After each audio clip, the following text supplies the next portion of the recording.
1 தீமோத்தேயு 4:10 எபேசு பட்டண மக்களுக்கு சுவிசேஷத்தை அறிவித்த பொழுது பவுல் அப்போஸ்தலன் இவ்விதமாக கூறுகிறார், இந்த வசனத்தை நிமித்தம் உண்மையான இந்த சத்தியமான வசனங்களை நாங்கள் பிரசங்கிப்பது நிமித்தம் பிரயாசப்படுகிறோம், நிந்தையும் அடைகிறோம் என்று கூறுகிறார்.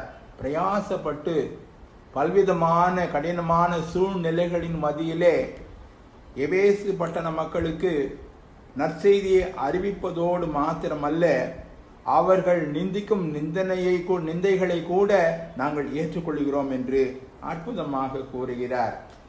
பிலிப்பு பட்டணத்தில் பார்ப்போமானால் இதே நிலைதான். 1 தெசலோனிக்கேயர் 2:2 இதை காணலாம். பிலிப்பு பட்டணத்திலே நாங்கள் பாடுபட்டு நிந்தை அடைந்திருந்தும் வெகு போராட்டத்தோட தேவனுடைய சுவிசேஷத்தை உங்களுக்கு சொல்லும்படி நம்முடைய தேவனுக்குள் தைரியம் கொண்டிருந்தோம்.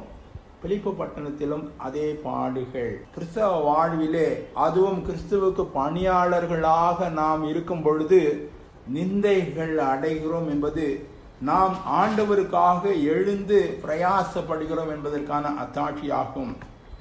எபிரேய ஆகியோன் 10:33 இவ்விதமாக கூறுகிறார், பிரகாசமாக்கப்பட்டிருந்த நாட்களிலே நாங்கள் நிந்தைகளாலும் உபத்திரவங்களாலும் நீங்கள் வேடிக்கையாக்கப்பட்டதும் அல்லாமல் அப்படி நடத்தப்பட்டவர்களுக்கு பங்காளிகளும் ஆனீர்கள் என்று கூறுகிறார்.